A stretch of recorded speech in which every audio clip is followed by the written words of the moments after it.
পরীক্ষিত মহারাজ বললেন, হে গুরুদেব, সমুদ্র মন্থন তো ষষ্ঠ মন্বন্তরের কথা হয়ে গেল, তারপরে আর অন্যান্য মন্বন্তরের অবতারের লীলা আপনি কৃপা করে আমার নিকটে বর্ণন করুন। তখন বলছেন যে ষষ্ঠ মন্বন্তরের শেষের দিকে একবার মৎস্য অবতার হয়েছে। এই মৎস্য অবতার হওয়ার কারণ ছিল কি, ওই পৃথিবী প্রলয় হবে, খণ্ড প্রলয়, আবার সৃষ্টি কার্য আরম্ভ হবে, এই জন্য মৎস্য অবতার।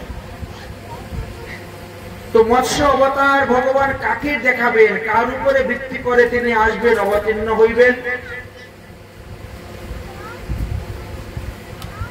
এই জন্য একটা নিয়ম আছে তো। আর নিয়মের কারণে সব থেকে শ্রেষ্ঠ মহাত্মা যিনি, তার কাছে তো ভগবান এসে ধরা দেন, সাধারণ মানুষের কাছে ধরা দেন না ভগবান। সেই সময়ে সত্যব্রত নামে একজন মুনি ছিলেন, খুব তপস্যা। ওই সত্যব্রত মুনির ইনার প্রথম জীবনে তিনি ছিলেন রাজা, সত্যব্রত নামে ইনি রাজা ছিলেন। তো তিনি রাজত্ব করতেন, আর শেষে কি হয়েছে, রাজ্য ত্যাগ করিয়ে কিতমাল নামক নদীর তটে বসে তিনি ভজন করতে শুরু করেছেন। তো একবার এসে উপস্থিত হয়েছে মহালয়া তিথি। মহালয়া তিথির দিন কি করতে হয়, পিতৃপুরুষের উদ্দেশ্যে তর্পণ করতে হয়, তাদের উদ্দেশ্যে পিণ্ডিদান করতে হয়।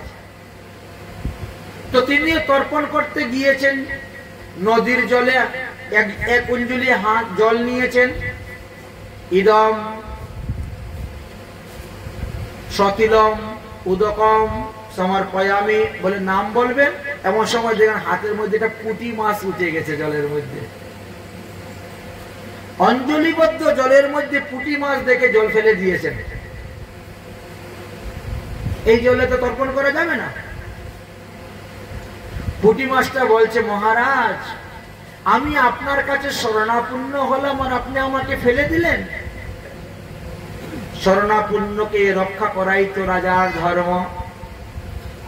আমাকে ফেলবেন না, আমাকে ফেলবেন না। দেখেছেন এই নদীর মধ্যে কত বড় বড় মাছ আছে। এই বড় বড় মাছেরা না ছোট ছোট মাছকে খেয়ে বেঁচে থাকে। আপনি জানেন না, জীবস্য জীবনম, একটা জীব আরেকটা জীবকে খেয়ে বেঁচে থাকে। আমাকে ফেলবেন না, আমি আপনার হাতে শরণাপন্ন হয়েছি, আমাকে রক্ষা করুন, এটাই আপনার ধর্ম। রাজা তখন কি করলেন, পুঁটি মাছটাকে ওই কমণ্ডলুর মধ্যে রেখে দিলেন। রেখে দিয়ে তর্পণ কার্য করলেন, আর কমণ্ডলু সহ মাছটাকে নিয়ে বাড়িতে চলে আসলেন। আসার পরে তিনি বিশ্রাম করতেছেন। কিছুক্ষণ পরে পুঁটি মাছটা বলে, মহারাজ, কমণ্ডলুর মধ্যে তো অল্প জায়গা, আমার একটু চলাফেরা ঘোরাফেরা করতে অসুবিধা হয়, একটু বড় জায়গার মধ্যে আমাকে রাখুন না।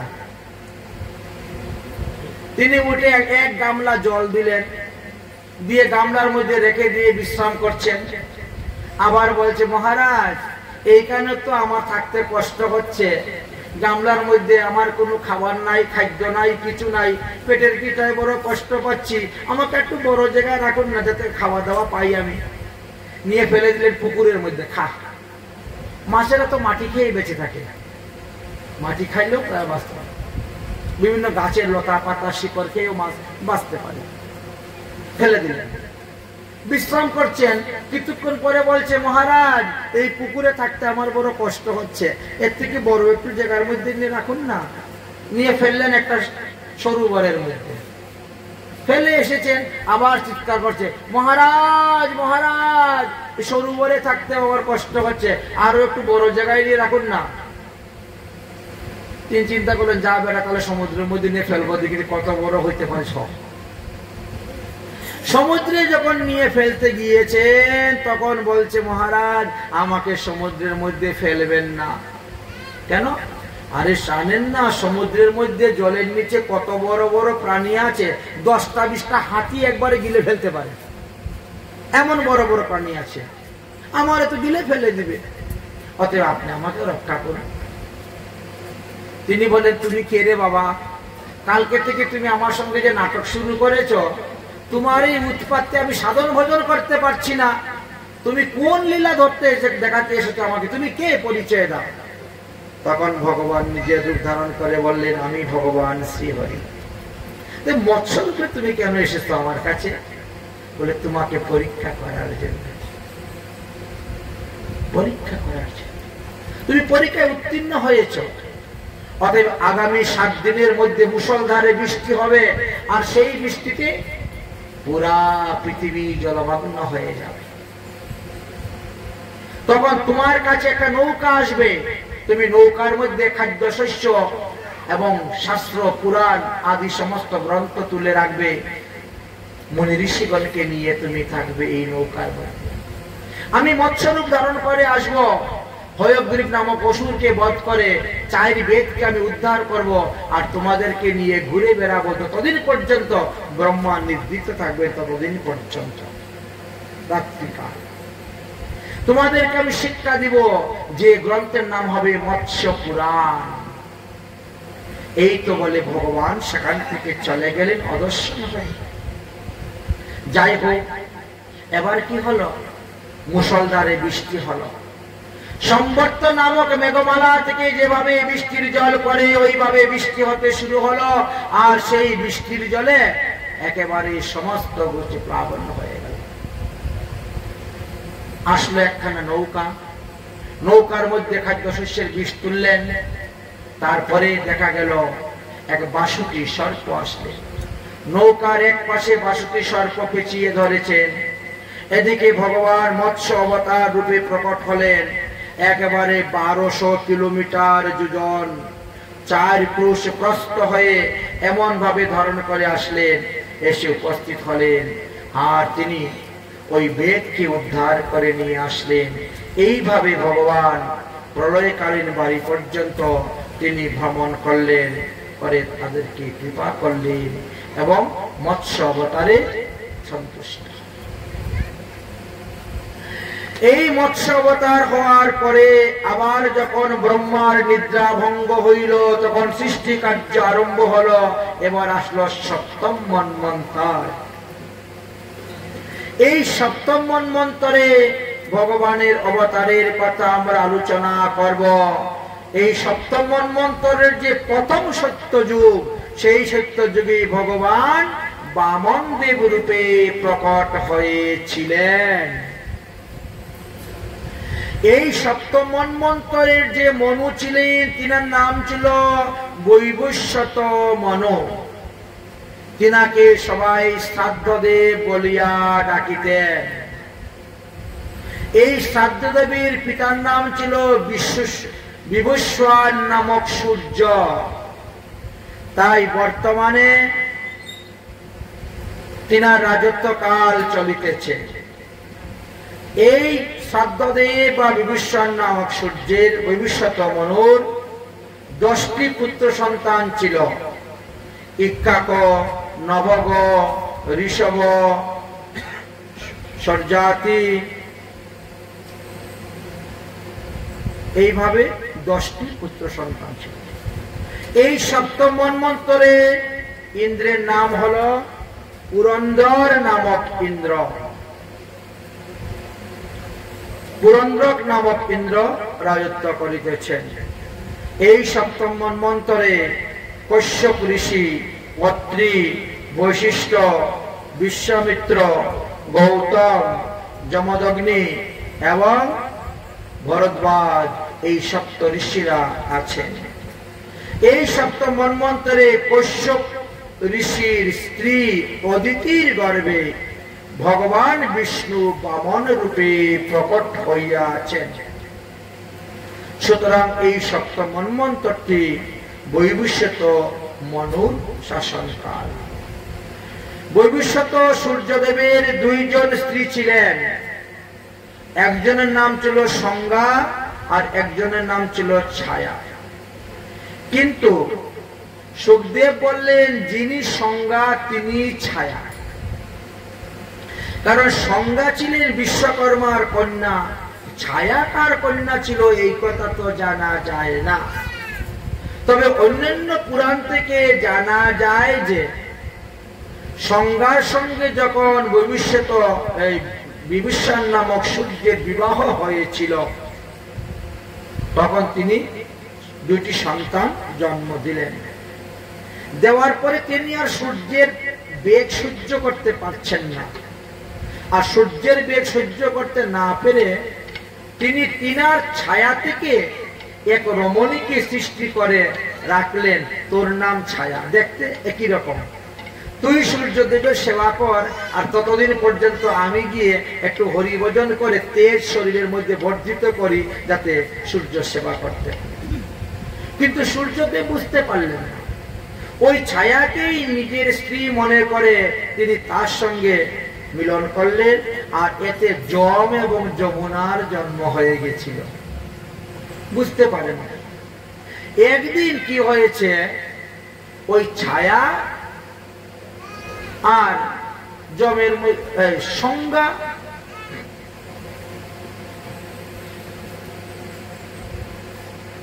না না না ভুল হয়েছে, সংজ্ঞা থেকে জন্ম নিয়েছিলেন যম আর যমুনা, আর ছায়া থেকে জন্ম নিয়েছিলেন শনি আর শার্বণী। শনি আর শার্বণী একদিন ছায়া আর যমের মধ্যে কথা কাটাকাটি হয়েছে, মা ছেলের মধ্যে কথা কাটাকাটি হতে হতে যমের রাগ হয়ে গেছে, যমরাজের।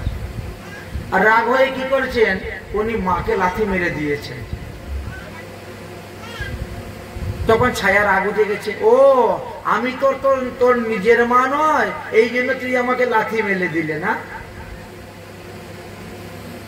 যা তোকে অভিসম্পদ দিলাম, তোর পা দুইটা ফুলে গুদা হয়ে যা। এখন যমের পা দুইটা ফুলে গুদা হয়ে গেছে, যম তো চলতে পারে না, যন্ত্রণায় ছটপট করে কাঁদতে শুরু করেছে, বাবা বাবা। এখন সূর্যদেব এসেছেন, পুত্র কি হয়েছে? বলে মা অভিসম্পাদ দিয়েছে, আমার পা দুইটা গুদা হয়ে গেছে, আমি আর চলতে পারি না। সূর্যদেব বলছে, মায়ের অভিশাপ তো কখনো ছেলেদের গায়ে লাগে না, ছেলে মেয়ে। মা যতই গালি দেখ না কেন, অরে তুই মরিস না কেন, মর, এখানে কিচ্ছু হবে না। মায়ের অভিশাপ কখনো ছেলে মেয়েদের গায়ে লাগে না। তাহলে আমারই ছেলের গায়ে লাগলো কেন? তাহলে তো এ তার মা নয়, অন্য কেউ হবে। এইবার জম দিয়ে ধরেছে, এই সূর্যদেব, এই তুমি কে? তুমি আমার স্ত্রী সংজ্ঞার রূপ ধারণ করে আমার সঙ্গে সংসার করতেছ, তুমি কে? তুমি তো আমার জমের মা নও, সংজ্ঞা নও, তাহলে মায়ের অভিশাপ তো ছেলের গায়ে লাগে না। তখন বলছে, আমি ছায়া, সংজ্ঞার দেহ থেকে আমার জন্ম হয়েছে। বলে তাহলে আমার সংজ্ঞা কোথায় গেল? বলে সংজ্ঞা তপস্যা করার জন্য বাপের বাড়ি চলে গিয়েছে। সূর্যদেব সংজ্ঞার প্রেমেতে এত বশীভূত ছিলেন, সংজ্ঞা সংজ্ঞা সংজ্ঞা বলে ডাকতে ডাকতে একেবারে বিশ্বকর্মার বাড়িতে উপস্থিত। বিশ্বকর্মা আসছেন, কি ব্যাপার জামাই বাবু? এসে গেছে, জামাই এসেছে। আমার স্ত্রী সংজ্ঞা কোথায়? তোমার মেয়ে সংজ্ঞা কোথায়? বলে সে তো তপস্যা করতেছে, তোমার তেজ সহ্য করতে পারে না, বলে তোমার তেজ সহ্য করার জন্য তপস্যা করতেছে। এমনি দৌড়ে গিয়েছে সংজ্ঞাকে ধরার জন্য। সংজ্ঞা তখন দৌড়তে শুরু করেছে, আর সূর্যদেব তার পিছনে দৌড়তে শুরু করেছে। লজ্জায় সংজ্ঞা তখন কি করবে, একটা ঘুটুকির রূপ ধারণ করলো, ঘোড়া ঘুটুকি। কিন্তু সূর্যদেব সেইভাবে গিয়ে তার সঙ্গে মিলন করেছিলেন, আর ওই ঘুটুকির নাক দিয়ে তখন সেই বীর্য এসে পতিত হল, পড়ল। তার থেকে অশ্বিনী কুমার নামে দুই পুত্র জন্মগ্রহণ করলেন। এই অশ্বিনী এবং কুমার এরা যদিও সূর্যদেবের পুত্র, দেবতা হওয়ার কথা, কিন্তু দেবরাজ ইন্দ্র তাদেরকে দেবতা বলে গ্রহণ করেন না এবং কোনো যজ্ঞ কার্যের ভারও দেন না। যাই হোক, এবার সংজ্ঞা আসলেন, সূর্যদেবের সংসার করতে শুরু করলেন। তাই সূর্যদেবের নাম কি? নাম বিভূষণ নামক সূর্য। এই সূর্যদেবের ঔরসে তারপরে সংজ্ঞার গর্ভে এই শ্রাদ্ধদেবের জন্ম হল। বুঝলেন? শ্রাদ্ধদেবকে, যিনি ষষ্ঠ মন্বন্তরে ওই সত্যব্রত মুনি ছিলেন, তিনি এবার সপ্তম মন্বন্তরে বৈভূষণ নামক সূর্যের পুত্র রূপে জন্মগ্রহণ করলেন শ্রাদ্ধদেব। তাই বাবার নামের অনুসারে তো ছেলেদের নাম রাখা হয়, এই জন্য তিনাকে বৈভূষত মনু বলা হয়। বিভূষণ পুত্র বৈভূষত মনু রাখা। তাই এই বৈভূষত মনুর প্রথম সত্য যুগেতে ভগবান আসলেন, তিনি বামন রূপে। কেন আসলেন? তার কারণ কি ছিল? বললেন যে দেখো, দিতি সবসময় নিজের পুত্র দেবতাদেরকে কল্যাণ চান, আর অদিতি সবসময় ইনার পুত্র দৈত্যদের কল্যাণ চান। এটা নিয়ম, প্রত্যেক মাতা পিতাই সন্তানদের কল্যাণ চান। সেই সময়ে কি হয়েছিল? ওই শুক্রাচার্যের মন্ত্রণাতে বলি মহারাজ সাধন ভজন করে, তপস্যা করে তিনি বিরাট শক্তি লাভ করলেন। এইবার তিনার গুরুদেব বললেন, তুমি একটা বিশ্বজিৎ নামক যজ্ঞ করো। এই যজ্ঞ করলে পরে যজ্ঞ কুণ্ড হইতে তীর, ধেনু, বাণ, স্বর, রথ, ঘোড়া, রথি, সারথি সব উঠবে। আর ওই কবচ ধারণ করে ওই রথে চড়ে যদি তুমি স্বর্গে গিয়ে আক্রমণ করো, তবে তুমি জয়লাভ করতে পারবে।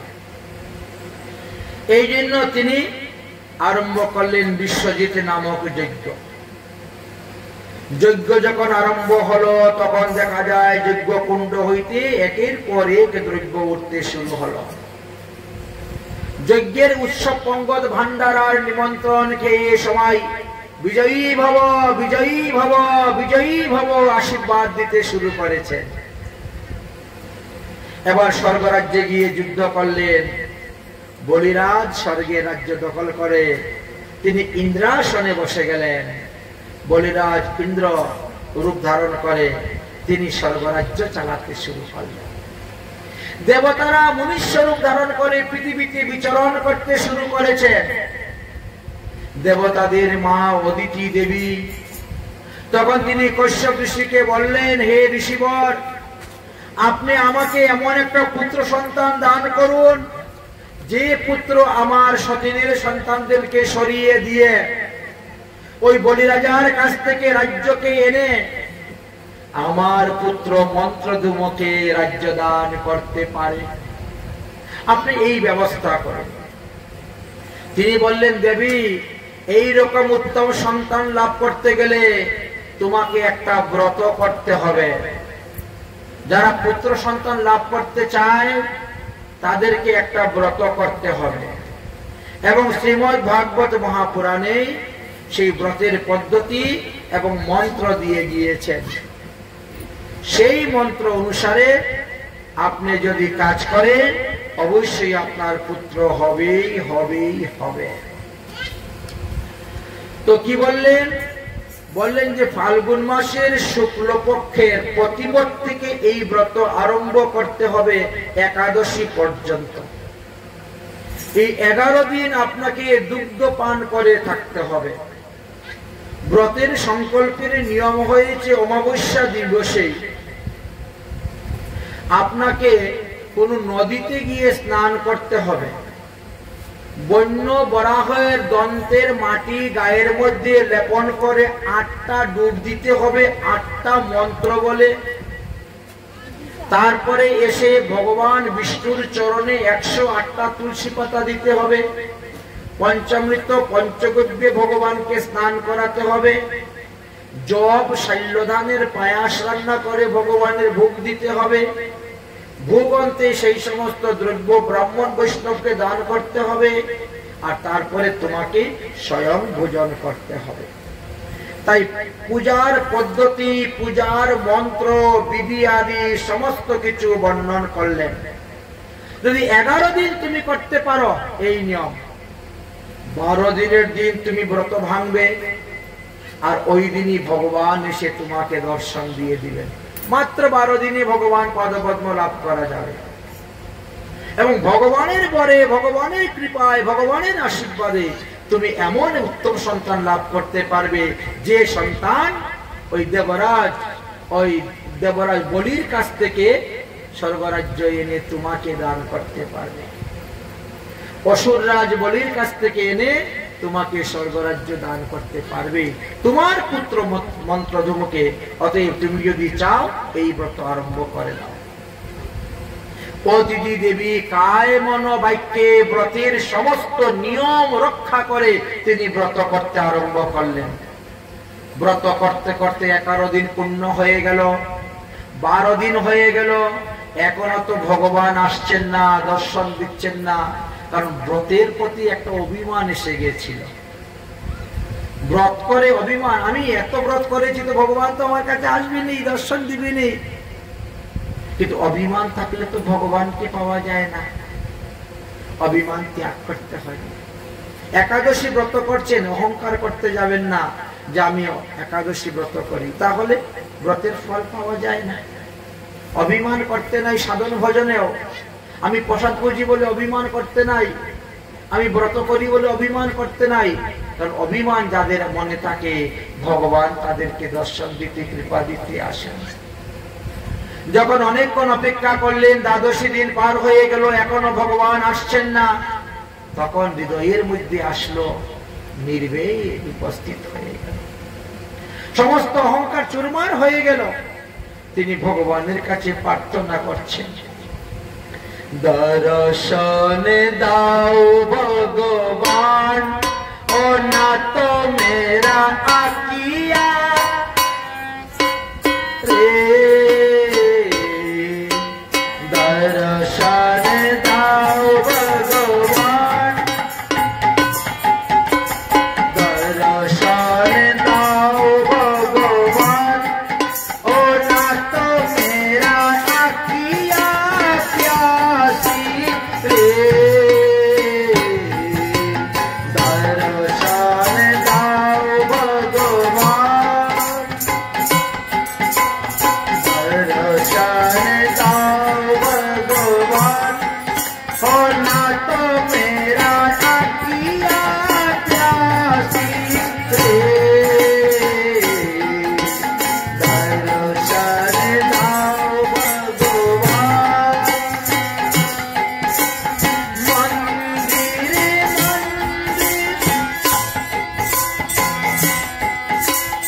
মনে মন্দিরে মে জ্যোতি জাগা দে, ঘাটে ঘাটে বাঁশি রে,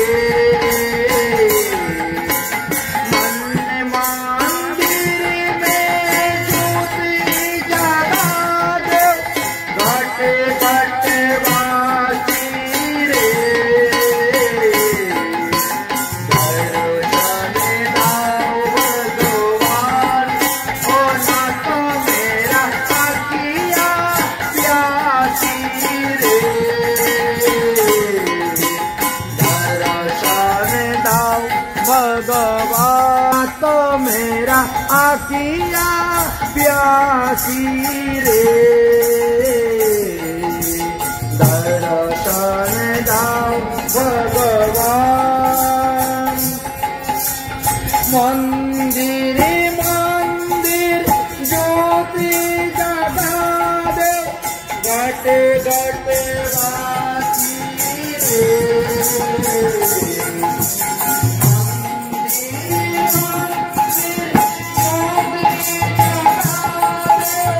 ঘাটে ঘাটে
ভগবান চলে আসলেন তাকে কৃপা করার জন্য, তাকে দর্শন দেওয়ার জন্য এসে উপস্থিত হয়ে গিয়ে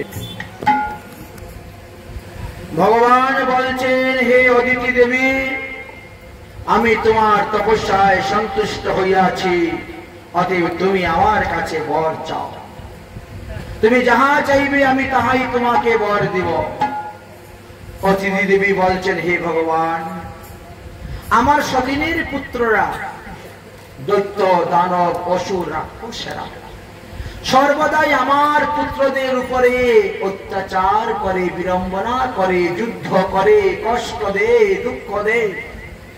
আমার পুত্রগণ এত সুন্দর করে স্বর্গরাজ্যকে সাজিয়ে গুজিয়ে রাখে, আর ওরা এসে সমস্ত স্বর্গরাজ্য লুটপাট করে নিয়ে যায়।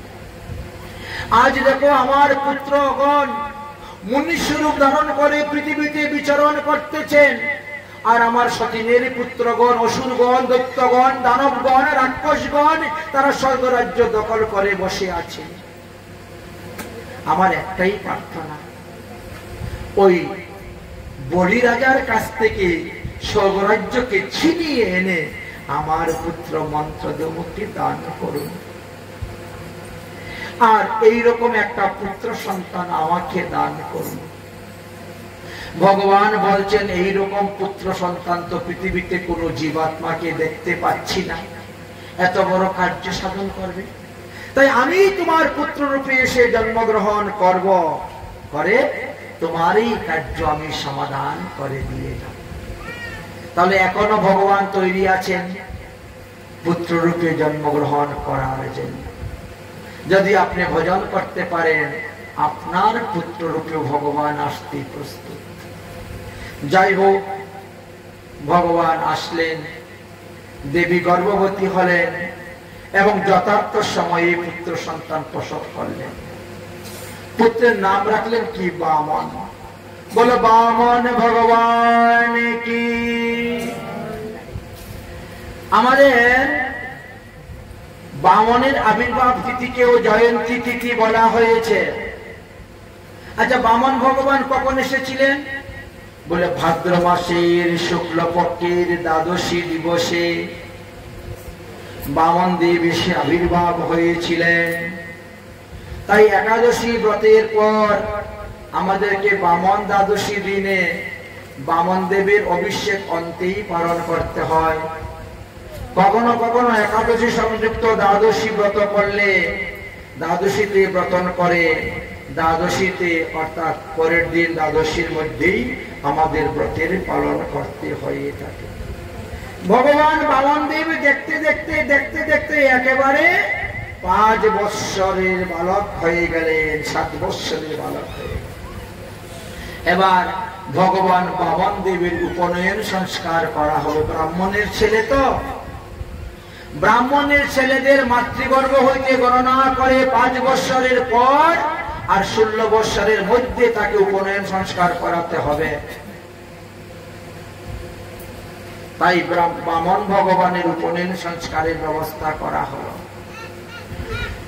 স্বয়ং ব্রহ্মা, লক্ষ্মী, সরস্বতী, পার্বতী, ব্রহ্মার স্ত্রী সাবিত্রী সমস্ত দেবগণ আসলেন বামন ভগবানের অভিষেক করানোর জন্য, উপনয়ন সংস্কার করানোর জন্য এসে উপস্থিত হয়েছেন।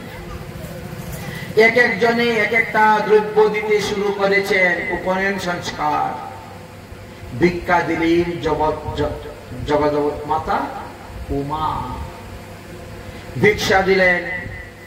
এবার ভিক্ষার দ্রব্যগুলা কি করতে হয়? আগে গুরুদেবের হাতে অর্পণ করতে হয়।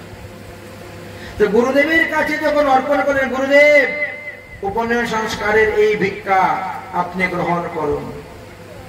গুরুদেব ভিক্ষা দ্রব্য হাতে নিয়ে বলছেন, ওরে এইটুকু ভিক্ষা করে আনলি, আরে এটা তো আমারই পেট ভরবে না, তো আমি তোকে কি খেতে দিব রে? নিয়ম হয়েছে দীক্ষা গ্রহণ করার পরে গুরুদেবের অমৃত গ্রহণ করতে হয়।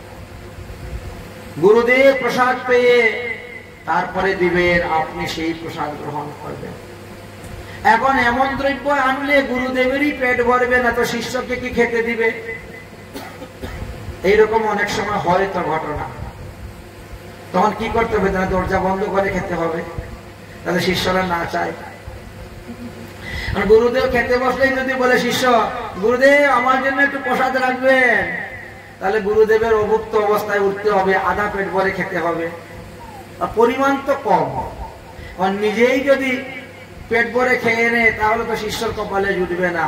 আর শিষ্য তো আগেই বায়না করে নিয়েছে, গুরুদেব আমার জন্য প্রসাদ রাখবেন।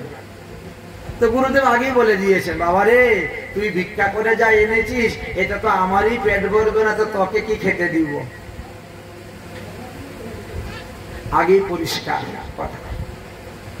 বামন ভগবান বলছেন, তাহলে গুরুদেব আমি আবার ভিক্ষায় যাব? হ্যাঁ যাও, যেতেই হবে। তাহলে গুরুদেব কোথায় ভিক্ষায় যাব? বলে এমন জায়গায় ভিক্ষা করতে যেতে হবে, এমন জায়গায় ভিক্ষা করবে যাতে সারা জীবন আর ভিক্ষা করতে না হয়। বলে এইরকম দাতা কি কেউ আছে পৃথিবীতে যে ভিক্ষা করতে গেলেই আপনাকে 1 লক্ষ টাকা দিয়ে দিবে, 100 বস্তা চাউল দিয়ে দিবে, সারা জীবন খা বসে বসে? এমন দাতা তো কেউ নেই। বলে আছে, আছে, এমন দাতা আছে। নর্মদা নদীর তটে ভিগুকিচ্ছ নামক একটি স্থান আছে। সেই স্থানে বিরোচনের পুত্র বলি তিনি 100টা বিশ্বজিৎ যজ্ঞ করার সংকল্প নিয়েছেন। 100টা যজ্ঞ যত পর্যন্ত পূর্ণ হবে না ততক্ষণ পর্যন্ত যে যা চায় তাহাই তিনি দান করিবেন। যাও সেখানে, একবার ভিক্ষা করলে আর ভিক্ষা করতে হবে। কারণ বলি রাজা এখন শশাবরা পৃথিবী কি 14 ভুবনের রাজা, সপ্ত স্বর্গ, সপ্ত পাতাল, 14 ভুবনের রাজা। তুমি যদি এক একটা ব্রহ্মাণ্ড চাও দান করে দিবেন, এমন যাও যাও ওখানে ভিক্ষা করতে যাও। বামন ভগবান বলছেন, আমি তো রাস্তা চিনি না, তো যাবো কেমন করে? বলে তোমার জন্য রাস্তা চিনিয়ে দেওয়ার জন্য 5 জন ব্রাহ্মণ আমি তোমার সঙ্গে দিচ্ছি, তারা তোমাকে নিয়ে যাবে। 5 জন ব্রাহ্মণের সঙ্গে করে আজ বামন ভগবান রওনা হয়েছেন বলিরাজার যজ্ঞস্থানে যাওয়ার জন্য। সেই নর্মদা নদীর তটে ভিড় দিচ্ছে। হাতের মধ্যে একটা জলপূর্ণ কমণ্ডলু, মাথার মধ্যে একটা ছাতা, বগলের মধ্যে একটা কুশাসন, পরনের মধ্যে অরুণ বর্ণ বস্ত্র, এমন ভাবে আর পায়ের মধ্যে একটা কাঠের খড়ম, ঠক ঠক ঠক ঠক করে হেঁটে যাচ্ছেন বামন বটু ভগবান। শরীর থেকে যেন এমন বিদ্যুতের মতো তেজ চমকাচ্ছে, 10 দিশ আলোকিত করে ফেলতেছে। যে একবার বামন ভগবানের সেই রূপ দর্শন করতেছে তার চোখ আর বুঝতেছে। যতক্ষণ পর্যন্ত চোখের দৃষ্টি যায় ততক্ষণ পর্যন্ত বামন ভগবানের দিকে তাকিয়ে আছে। আহা, এত সুন্দর ছেলে কার, কি সুন্দর দেখে মনে হচ্ছে যে সাক্ষাৎ ভগবান হেঁটে যাচ্ছে। বাস্তবে তো তিনি ভগবানই। যেতে যেতে যেতে যেতে একেবারে যজ্ঞশালায় গিয়ে উপস্থিত হয়েছে। প্রহরীরাও দেখে অবাক বিস্মিত। তারা মনে করেছে মনে হয় স্বয়ং সূর্যদেব এসেছে, এত জ্যোতি দেহ থেকে বেরোচ্ছে। দৌড়ে গিয়ে বামন ভগবানকে বলি রাজাকে বলছেন, মহারাজ মহারাজ, আপনার যজ্ঞ মনে হয় আজ সফল হলো। আপনার যজ্ঞের ভাগ নেওয়ার জন্য সূর্যদেব এসেছেন, গিয়ে দেখুন। বলি রাজা তো তখন যজ্ঞকুণ্ডে বসে স্বাহা স্বাহা করছিলেন। যেই শুনেছেন একজন ব্রাহ্মণ দরজার সামনে এসেছে, এমনি দৌড়ে চলে গেছেন ব্রাহ্মণের সৎ কাজ করার জন্য। এটাই নিয়ম। শাস্ত্রে কি বলছেন? শাস্ত্রে বলছেন ঘুমের থেকে উঠে আগে স্নান করবে, 100টা কাজ ছেড়ে দিয়ে আগে স্নান করবে। আর আমরা কি করি? দুনিয়ার সব কাজ করে তারপরে দুপুর 10টা 11টা 12টার সময় স্নান করি। ভুল ভুল হয় আমাদের সিদ্ধান্ত। প্রয়োজন ধরে আরেকবার স্নান করে নিব। যতক্ষণ পর্যন্ত আপনি স্নান করেন নাই ততক্ষণ পর্যন্ত আপনি অপবিত্র। স্নান করে যদি আপনি গুরুমন্ত্র জপ না করেন, আর গুরুমন্ত্র জপ না করে যদি আপনি জল পান করেন তো প্রস্রাব খেয়েছেন। যদি বিস্কুট চা মুড়ি খান তাহলে বিষটা খেয়েছেন, খাচ্ছেন। এই জন্য যতই কাজ থাকুক, যতই কর্ম থাকুক না কেন, আগে ঘুম থেকে উঠে স্নান করো, তিলক করো, আহ্নিক করো, গুরুমন্ত্র জপ করো, তারপরে কিছু খাও। এবার ব্যবসা বাণিজ্য, চাকরি বাকরি, যা কিছু যত কাজ আছে সেখানে যাও, আর কোনো অসুবিধা হবে না। এটা নিয়ম। তাই 100টা কাজ ছেড়ে দিয়ে আগে স্নান করবে। 1000টা কাজ ছেড়ে দিয়ে আগে ভগবানের প্রসাদ খাবেন। 1 লক্ষ কাজ ছেড়ে দিয়ে গিয়ে আগে দান করবেন। আর 1 কোটি কাজ ছেড়ে দিয়ে আগে হরিভজন করবেন। কাজ সারা জীবন আছে, সারা জীবনই করে যাচ্ছে, কিন্তু হরিভজন হবে না সারা জীবন। বৃদ্ধকালে জরা এসে বিয়ে করবে, আহ ও করতে করতে জীবন চলে যাবে, ভজন আর হবে না। তাই দেখেন যজ্ঞশালার থেকে চলে এসেছেন, যজ্ঞশালার থেকে উঠে চলে এসেছেন, এসে বামন দেব দণ্ডবত প্রণাম। বলুন বামন দেব, আমি আপনার কি সেবা করতে পারি? আপনি যা চাইবেন তাই আমি আপনাকে দিই। বামন ভগবান বলছেন, তুমি যথার্থ বংশের মর্যাদা রক্ষা করতেছ। তোমার দাদু প্রহ্লাদ এত বড় ভক্ত ছিলেন, আহা, যার ভক্তিতে সন্তুষ্ট হয়ে ভগবান 5 বৎসরে এসে তাকে দর্শন দিলেন। তোমার বাবা তো আরো বিরাট বড় দাতা ছিলেন। তোমার বাবার গলাতে একটা কবচ ছিল। ওই কবচ যতক্ষণ থাকবে ততক্ষণ কোন দেব দেবতা তাকে মারতে পারবে না, অবশ্য কেউ মারতে পারবে না। কিন্তু দেবরাজ ইন্দ্র ব্রাহ্মণদের বেশ ধারণ করে ছলনা করে সেই কবচ ভিক্ষা চাইল। তিনি দ্বিধাবোধ করলেন না ব্রাহ্মণকে দান করতে, সেই কবচ দান করে দিয়ে দিলেন। আর তার ছেলে তুমি, তোমার তো সেই ধর্ম থাকবেই। তবে দান করতে তুমি চাচ্ছ বাবা, আমি তো লোভী ব্রাহ্মণ নয়। আমাকে 3 পাও ভূমি আমার পায়ে মেপে দিলেই আমার যথেষ্ট সন্তুষ্ট। 3 পাও ভূমি হলে আমার বসে মন্ত্র স্মরণ করতে পারবো, সাধন ভজন করতে পারবো, এর থেকে বেশি আমার আর দরকার নেই। বামন দেব বলছেন, বড় আশ্চর্য কথা, আপনি যেমন ছোট মানুষ, আপনার বুদ্ধিটাও ছোট। এই 3 পাও ভূমি দান চাইয়ে আমাকে লজ্জা দিচ্ছেন কেন? আপনি বলেন যে 3টা শহর চাই, 3টা মহকুমার চাই, 3টা জেলা চাই, 3টা প্রদেশ চাই, 3টা দেশ চাই, আমি আপনাকে দিয়ে দিব। 3 পাও ভূমি কেন চাচ্ছেন? বলে আমি বললাম না আগেই, আমি লোভী ব্রাহ্মণ নয়, আমার বেশি দরকার নয়, 3 পাও ভূমির দরকার। অতএব রাজন, সংকল্প মন্ত্র পাঠ করো, 3 পাও ভূমি আমাকে দাও। সংকল্পবিহীন নিষ্ফলম। সংকল্প না করলে যজ্ঞের ফল পাওয়া যায় না। ঠিক আছে, আমি কথা দিলাম আপনাকে 3 পাও ভূমি দিব, তবে বামন ভগবান বলদেব আমার একটি কথা বলে কি? বলে আমি একটু চরণ ধৌত করাবো আপনার। ঠিক আছে, চরণ ধৌত করাতে যখন চাও, ঠিক আছে যাও নিয়ে আসো। চরণ ধৌত করাচ্ছেন বামন দেবের। এমন সময় শুক্রাচার্য এসে গেছে। গুরুদেব বলি, তুমি যার চরণ ধৌত করাচ্ছ, তুমি যার সঙ্গে কথা বলতেছ, ইনি কিন্তু সাধারণ কোন ব্রাহ্মণের ছেলে নয়, ইনি ভগবান বিষ্ণু। অতএব সাবধান, তার সঙ্গে কথাবার্তা বলতে কিন্তু খুব সাবধান। কারণ বলে, কারণ সে দেবতাদের কার্যসিদ্ধি করার জন্যই এসেছে। দেবতাদের কার্যসিদ্ধি করার জন্য তিনি ওই অদিতির গর্ভে কশ্যপ ঋষির পুত্র রূপে অবতীর্ণ হয়ে এসেছেন। অতএব সাবধান কথাবার্তা বলতে।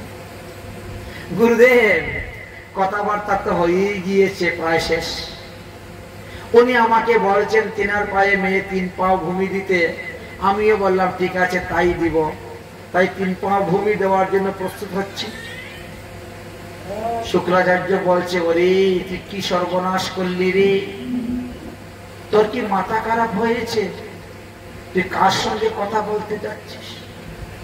ওই 3 পাও ভূমির দ্বারা, 1 পাও ভূমির দ্বারা তিনি সপ্ত স্বর্গ নিয়ে নিবে, 1 পাও ভূমির দ্বারা সমস্ত সপ্ত পাতাল নিয়ে নিবে, আর দেহের দ্বারা সমস্ত পৃথিবী নিয়ে নিবে। 3 পাও ভূমি দান করার মতো জায়গাই তো তোর কাছে নাই, তুই কোথা থেকে 3 পাও ভূমি দিবি? আরে তুই উনার সঙ্গে কথা বলার আগে একটু আমার সঙ্গে একটু আলোচনা করলেন, একটু পরামর্শ করলেন, একটু যুক্তি করলেন না? বলে গাধা, গুরুদেব যদি বাড়িতে থাকেন তাহলে ভালো মন্দ সুখ দুঃখ কিছু গুরুদেবের সঙ্গে শেয়ার করতে হয়। নিজের বুদ্ধি যেমন তেমন, গুরু বুদ্ধি বিশেষত। যতই তুমি বুদ্ধিমান হও না কেন, তথাপিও গুরুদেবের কাছ থেকে একটু বুদ্ধি নিতে হয়। আমাকে একটু বললি না? এখন 3 পাও ভূমি যাসনার ফলে তো তোমার কাছে আর কিছুই থাকবে না। তাহলে তুমি বা থাকবে কোথায়, আর আমি বা থাকবো কোথায়, আর তুমি বা কি দিয়ে গুরু সেবা করবে? দান করা ভালো, কিন্তু সর্বস্ব দান করা ভালো নয়। শাস্ত্রে বলছে তুমি যা আয় করতেছ সেই আয়ের 6 ভাগের 1 ভাগ তুমি দান করো, ভগবত সেবায় লাগাও, সাধুগুরু বৈষ্ণবকে দেও। কিন্তু বাকি টাকাটা তোমার নিজের ভবিষ্যতের জন্য রাখো। যদি 6 টাকা রোজগার করো, 1 টাকা দান করে দাও, 5 টাকা রাখো নিজের হাতে। 6 টাকাই দান করে দিলেন, তাহলে আপনার পরিবার চলবে কেমন করে, আপনার সংসার চলবে কেমন করে?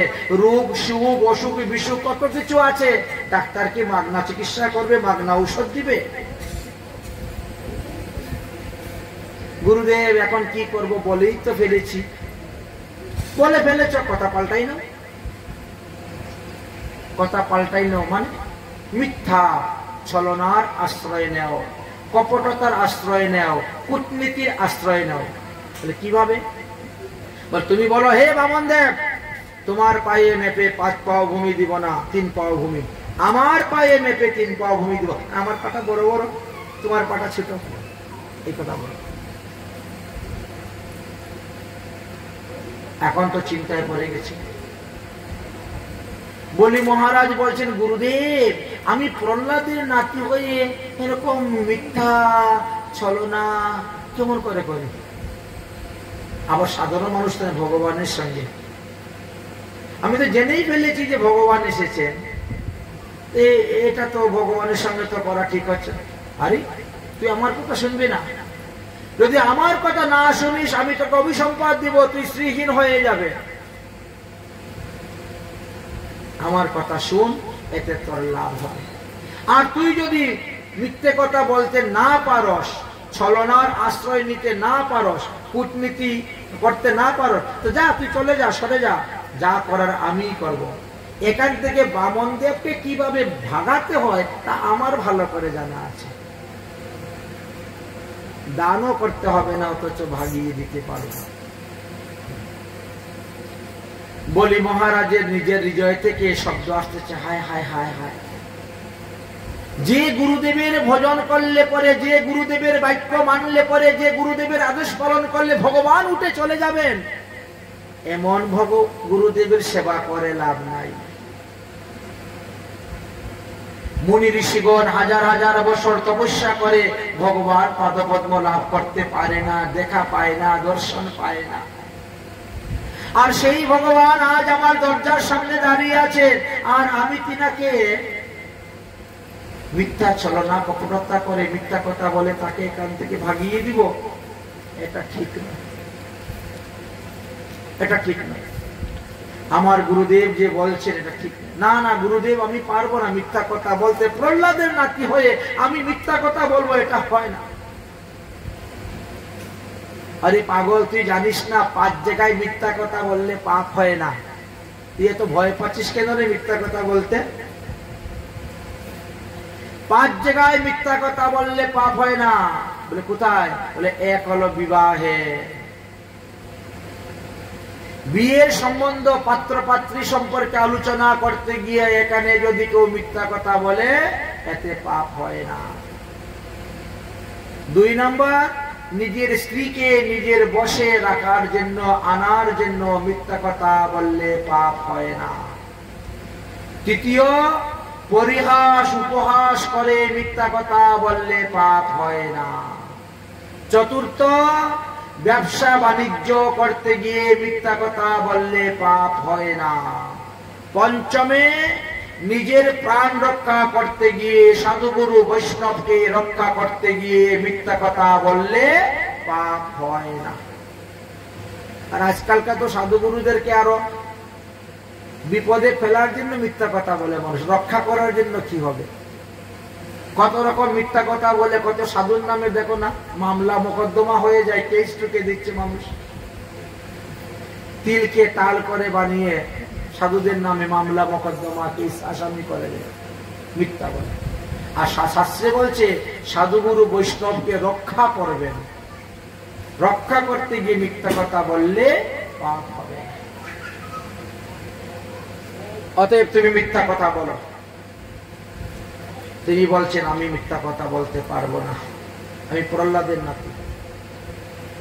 কি? তাহলে আমি তোকে অভিসম্পাদ দিলাম, তুই আমার বাক্য রক্ষা করলে না। গুরু বাক্য অবমাননা করাই গুরু ত্যাগ। গুরুর আদেশ পালন না করাকেই বলা হয় গুরু ত্যাগ। তুমি আমার আদেশ মানলে না, মানে আমাকে ত্যাগ করে দিলে। যা বেটা, আমিও তোকে অভিসম্পাদ দিলাম, তুই শ্রীহীন হয়ে যা। বলে চলে গেলেন শুক্রাচার্য। শুক্রাচার্য চলে গেছেন। এখন মনের মধ্যে বড় দ্বিধাবোধ হচ্ছে, সর্বনাশ, গুরুদেব আমাকে ত্যাগ করে চলে গেলে, রাগ করে। আমিও গুরু বাক্য মানলাম না বলে গুরু ত্যাগ হয়ে গেল। তাহলে ভগবানের কি কৃপা আমার প্রতি হবে? যাকে গুরুদেব ত্যাগ করে দিয়েছে, যে গুরু ত্যাগ করে দিয়েছে, তাকে কি ভগবানের কৃপা হয়? আমাদের সবাই তো বলে গুরু ত্যাগ মহাপাপ, গুরুদেব ত্যাগ করতে নাই। এখন কি হবে গতি আমার? চিন্তা করছে। তখন তার হৃদয় থেকে বিবেক বলতেছে, বিবেক কি বলতেছে? তেরি দ্বারে পে খারা ভগবান, ভগদ বর দে রে ঝুলি, ভগদ বর দে রে ঝুলি। তেরি দ্বার পে খারা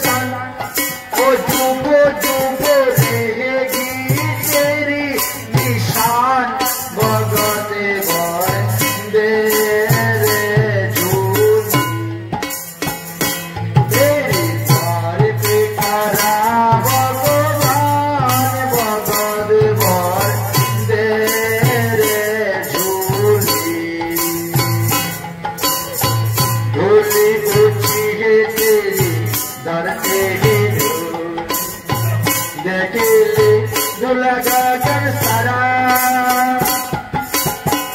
भीगी मांगने आया तेरी जगत पालन हमारा रे जगत पालन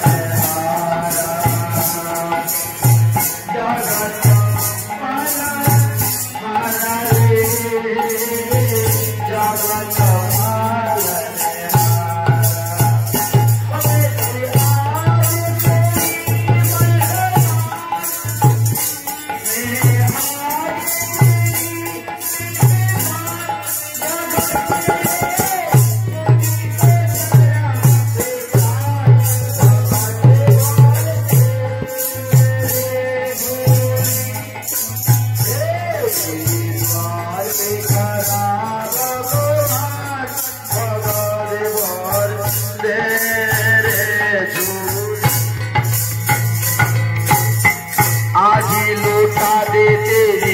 সর্বস্ব আপে না ভিতর থেকে বিবেক বলতেছে আর আজি লুটা দে তেরি সর্বস্ব আপে না मान ले कहना मेरा जन्म जन्म की मिटे जागे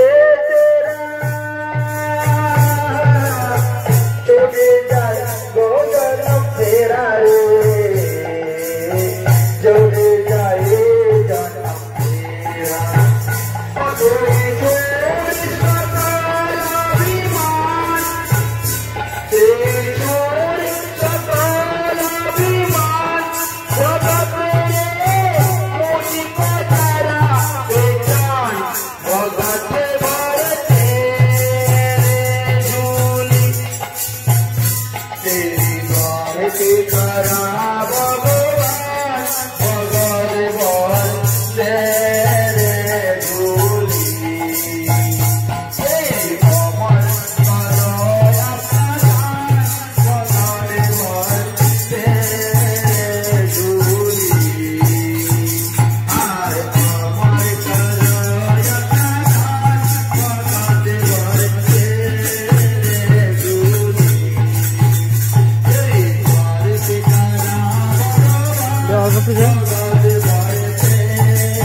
समस्त अर्पण करे दाओ भगवानेर चरणे ताई तिनि भगवानेर चरण धौत करे दिए बोलेन हे प्रभु आपनि आपनार पाये तीन पाओ भूमि निये नेन भगवान तखन कि करलेन एक पाओ दिए सप्त पाताल निये निलेन सामने आसो ओदिके ताकाओ मोबाइल ओदिके करो बुद्धिमान आमार ধরারই কায়দা নাই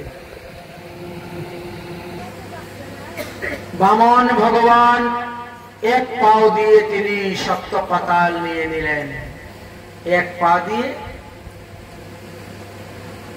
সপ্ত স্বর্গ স্বর্গেতে যখন ধাক্কা মারলেন তখন ভগবানের চরণ ধৌত হয়ে জল পড়তে শুরু হলো সেটাই চরণামৃত সেটাই গঙ্গা জল ब्रह्म तीनार कमंडलते धारण करे राखलेन समस्त शरीर दिए तिनी पृथ्वी के निये निलेन तीन पाव भूमि देवार मतन कोनो जायगाई रइल ना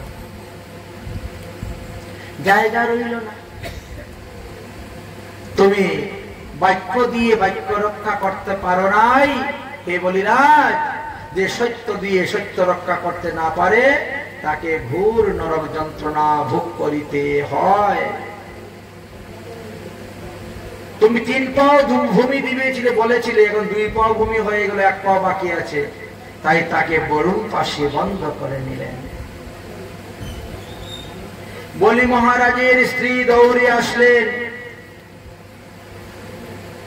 এসে বলছেন ওগো তুমি এক কাজ করো বলে কি বলে তোমার মাথাটা তো কারো কাছে বিক্রি করো নাই, অতএব তোমার মাথাটা ভগবানের চরণে অর্পণ করে দাও।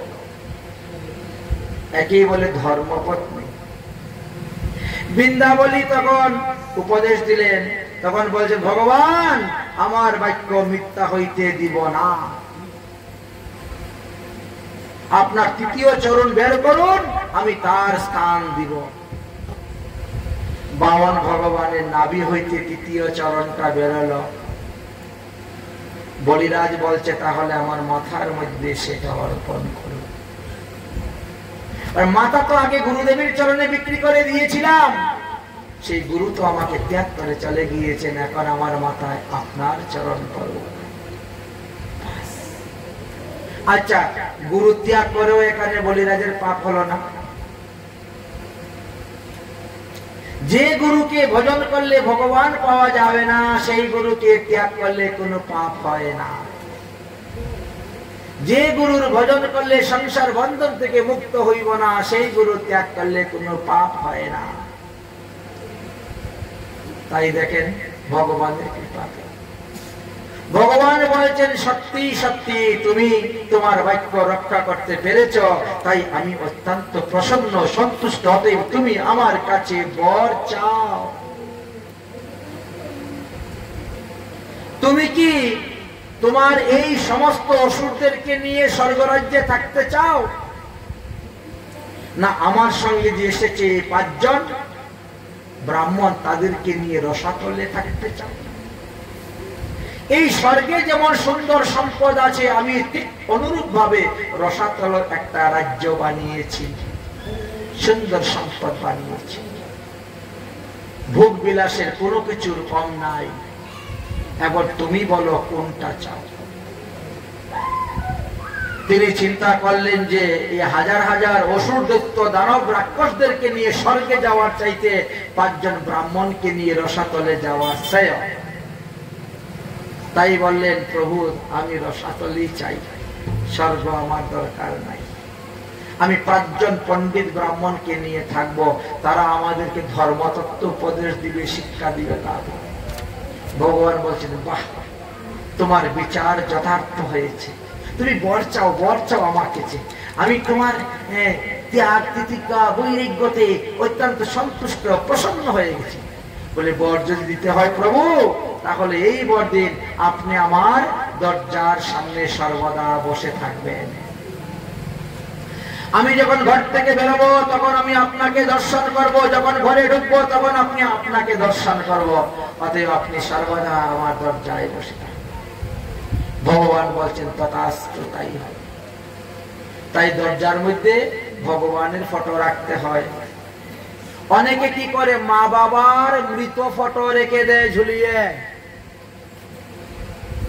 ভুল সিদ্ধান্ত। অনেকে গুরুদেবের ফটো রেখে দেয় দরজার উপরে, ভুল সিদ্ধান্ত।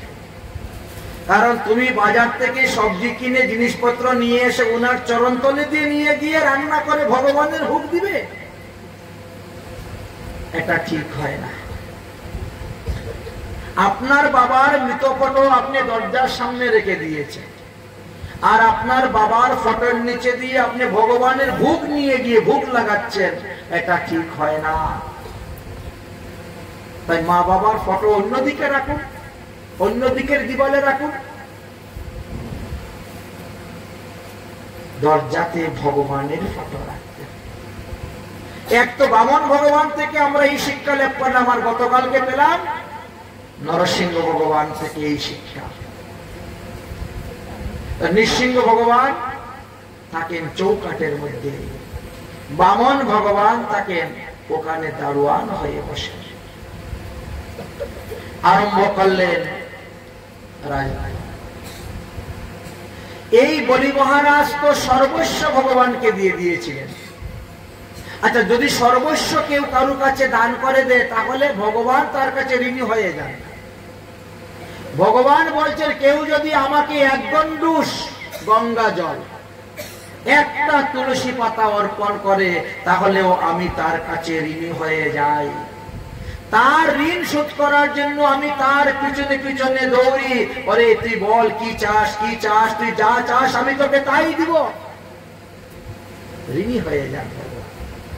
আর বলি রাজা তো সর্বস্ব দান করে দিয়েছেন ভগবানের চরণে, আবার ভগবানের সেবা করছেন। ভগবান বলি রাজার এই ঋণকে শোধ করার জন্য দরজার দারোয়ান হয়ে তাকে রক্ষা করতেছে। সেই সময় রাবণ ছিলেন লঙ্কার রাজা। রাবণ দিগ্বিজয় করতে বেরিয়েছেন, দিগ্বিজয় করতে করতে এসে উপস্থিত হয়েছেন। এবার তিনি যুদ্ধ করবেন বলি রাজার সঙ্গে। বামন ভগবান বলছেন, অরে রাবণ দশানন, আগে তুই দারোয়ানের সঙ্গে যুদ্ধ কর, দারোয়ানের সঙ্গে যুদ্ধ করে যদি জয়লাভ করতে পারিস তাহলে ভিতরে গিয়ে রাজার সঙ্গে যুদ্ধ করবে, কর আগে দারোয়ানের সঙ্গে যুদ্ধ। রাবণ তো যুদ্ধ করতে শুরু করে দিলেন। বামন ভগবান এমন দূরে একটা চর মেরেছিলেন যে রাবণ গিয়ে আবার লঙ্কায় পড়ে গেছে ঘুরে ঘুরে। ওরে বাবা রে বাবা, যার দারোয়ানের মধ্যে এত শক্তি, না জানি ওই রাজার কত শক্তি আছে। আর কোনদিন চোখ ফিরে তাকায় নাই বলে রাজার দিকে।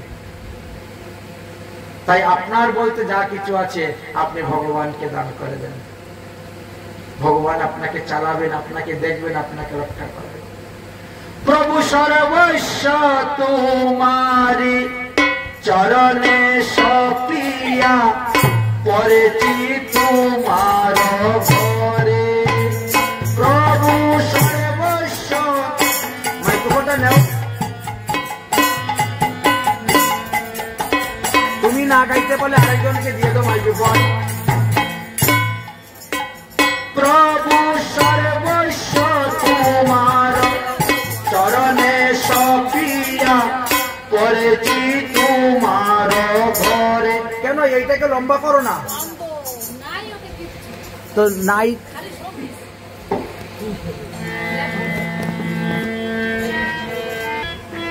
প্রভু সর্বস্ব তোমার চরণে সপিয়া পড়েছি তোমার ঘরে।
সেবিয়া উচিষ্ট রাখিবে যাহা।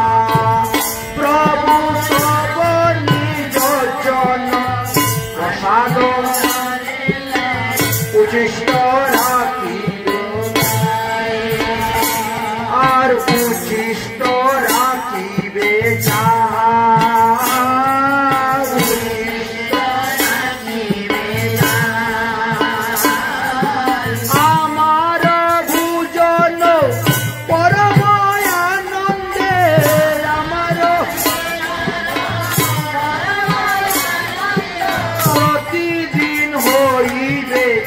তাহা প্রতিবীর হইবে না।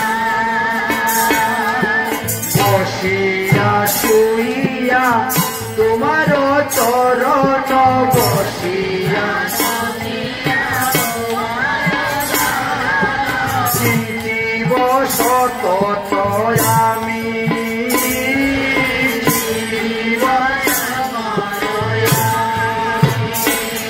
আমি নাচিতে নাচিতে নিকটে যাইব, নাচিতে যখন ডাকিবে তুমি প্রভু, যখন ডাকিবে আমি নিজের ভূষণ প্রভু না ভাবিব, নিজের রহিব ভাবের ঘরে। আমি রহিব ভাবের ঘরে। আরে ভক্ত বলি তোমার সেবক,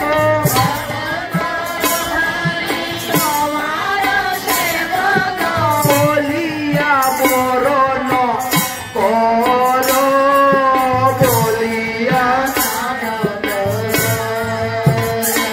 আমি ওই চরণে সব সপিলাম, ওই চরণে বলে আমার বলতে যাহা কিছু ওই চরণে সব সপিলাম।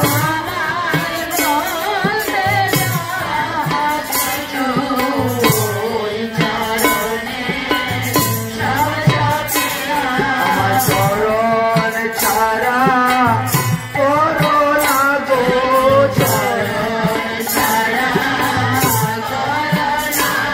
আমি শেষ মিনতি জানাইয়ে রাখি, চরণ ছাড়া করো না গো শেষ।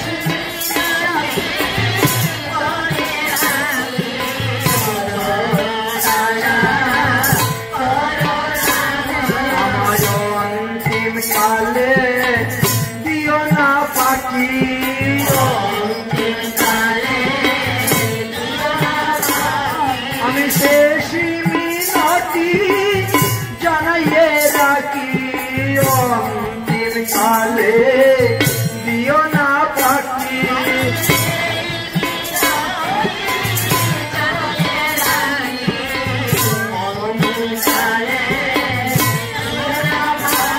আমি এই জন্মে নয় জন্মে জন্মে অন্তিম কালে দিও না ফাঁকি। আমার এই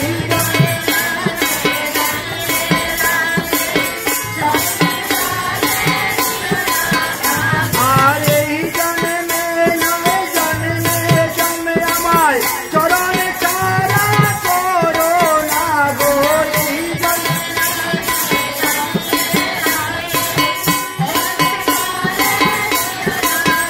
হরি রে হরি রে হরি রে হরি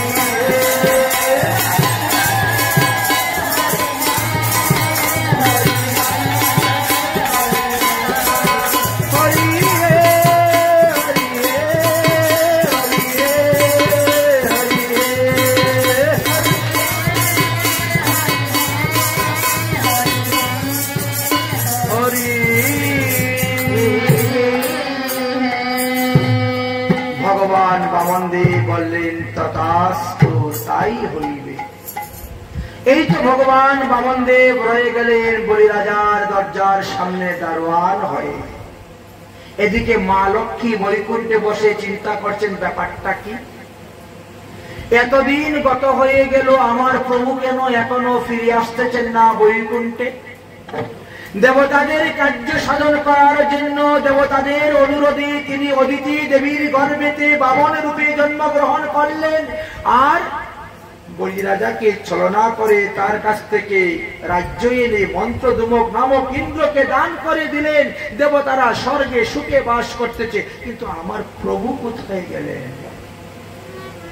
কেন এখন পর্যন্ত প্রভু বাড়িতে ফিরে আসছেন না? তাই মা লক্ষ্মী নারায়ণকে খোঁজার জন্য বেরিয়ে গেছেন। খুঁজতে খুঁজতে কোথাও পাচ্ছেন না। হঠাৎ দেখেন দেবর্ষি নারদ। আরে নারদ মুনি, তোমার প্রভু কোথায় গিয়েছেন?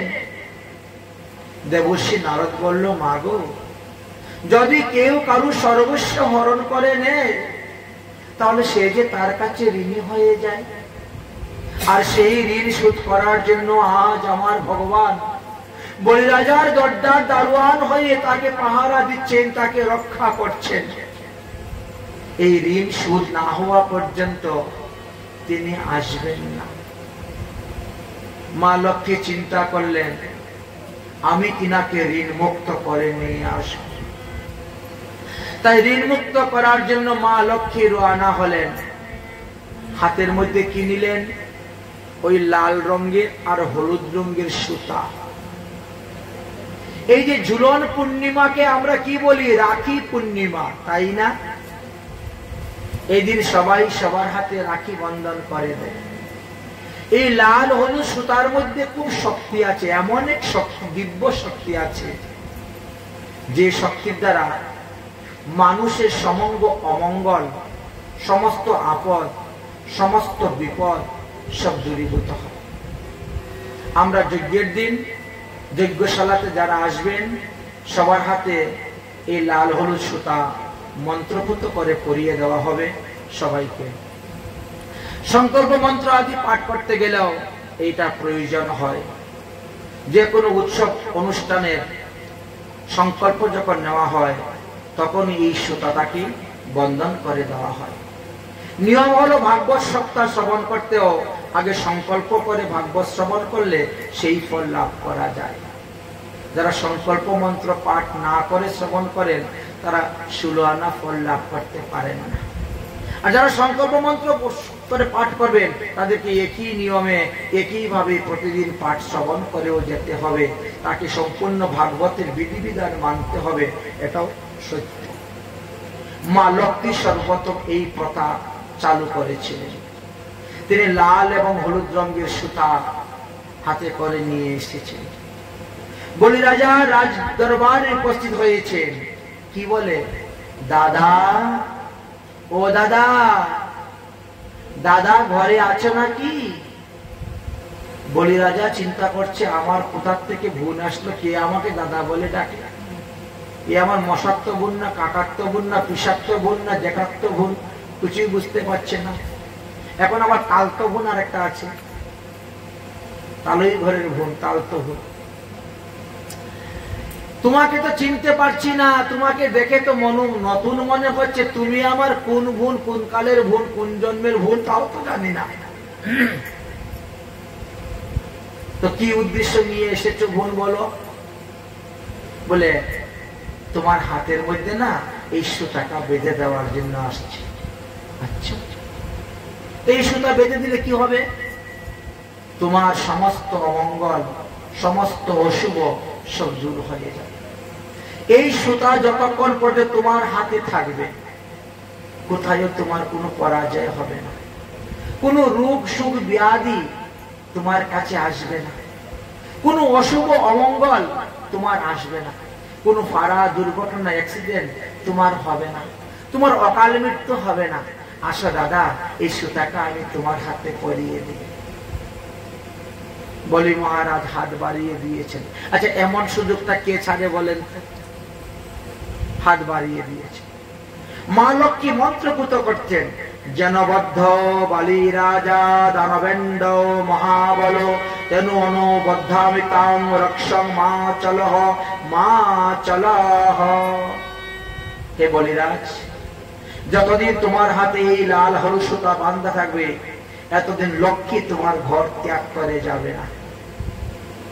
লক্ষ্মী অচলা হয়ে তোমার ঘরে থাকবে, তোমার ধন সম্পত্তি টাকা পয়সার কোনো অভাব হবে না।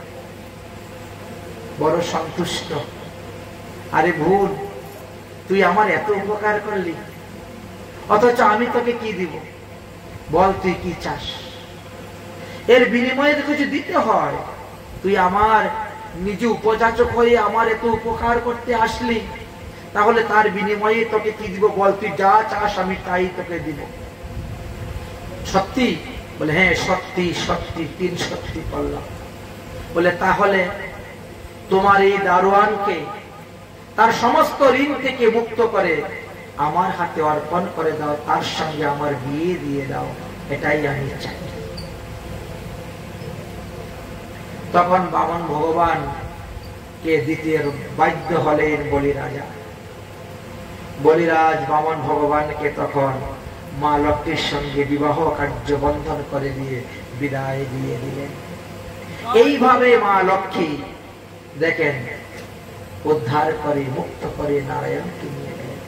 সেই দিন থেকেই শুরু হলো এই রাখি বন্ধনের প্রথা। সামনে আসতেছে ঝুলন। আমরা গুরুদেবের হাতেও রাখি বাঁধতে পারি, আমরা ভগবানের হাতেও রাখি বাঁধতে পারি। যার গোপাল বিগ্রহ আছে, যার নিতাই গৌর বিগ্রহ আছে, যার জগন্নাথ বলরাম সুভদ্রা বিগ্রহ আছে, যার রাধা কৃষ্ণের যুগল বিগ্রহ আছে, সবার হাতে রাখি বাঁধবে। যদি কারো কাছে গোবিন্দ লীলামৃত গুটিকা থাকে, দেখবেন সেখানে রাধা রানীর হাতেও রাখি বাঁধা হয়েছিল, রাধা রানীও রাখি বেঁধেছিলেন। তাই সকলের হাতে রাখি বাঁধা যায়। এই স্থানে আমরা সপ্তম মন্বন্তরের লীলার কথা প্রথম মন্বন্তরে বিশ্রাম দিলাম। এবার আমরা সূর্যবংশে প্রবেশ করব। কারণ সূর্যবংশে ভগবান রামচন্দ্র অবতীর্ণ হয়েছেন, আর চন্দ্রবংশে ভগবান কৃষ্ণচন্দ্র অবতীর্ণ হয়েছেন। এই দুই বংশের কথাই শাস্ত্রে আলোচনা করে দিয়েছেন। কারণ সূর্যদেব হলেন বুদ্ধির অধিষ্ঠাত্রী দেবতা, আর চন্দ্র হলেন মনের অধিষ্ঠাত্রী দেবতা। শাস্ত্রে বলছেন যদি কারো বুদ্ধি শুদ্ধি না হয়, তাহলে তার মন শুদ্ধি হবে না। তাই বুদ্ধিকে শুদ্ধ করার জন্য আগে সূর্যবংশের কথা বলেছেন, আর তারপরে চন্দ্রবংশের কথা বলেছেন। আমরা এখন সেই সূর্যবংশের কথা, ভগবান রামচন্দ্রের লীলা কথা আমরা আস্বাদন করব।